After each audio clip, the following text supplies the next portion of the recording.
Welcome back, everyone. In Matthew chapter 9, there were two blind men that came to Jesus. They actually followed him into someone's house. And we pick up the story in verse 28, and it says, and Jesus said to them, "Do you believe that I am able to do this?" And they said to him, "Yes, Lord." And he touched their eyes, saying, "According to your faith, let it be to you." And their eyes were opened, and Jesus sternly warned them, saying, "See that no one knows it." Now that is a very unusual command.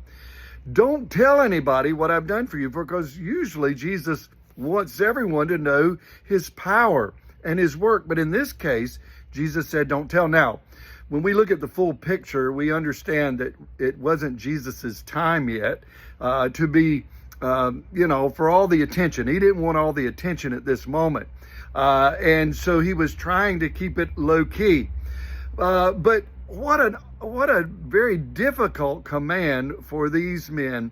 Don't tell anybody what I've done for you. Their eyes were open.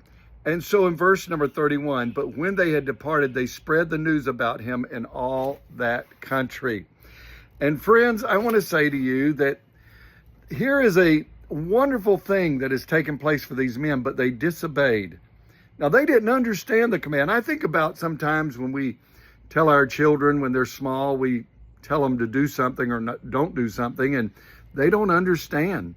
And sometimes they listen, sometimes they don't, but they don't understand. But when they grow older, they get the full picture. And I say to you today that as children of God, or even if you're not serving the Lord, if you know that God is telling you to do something, you better be obedient.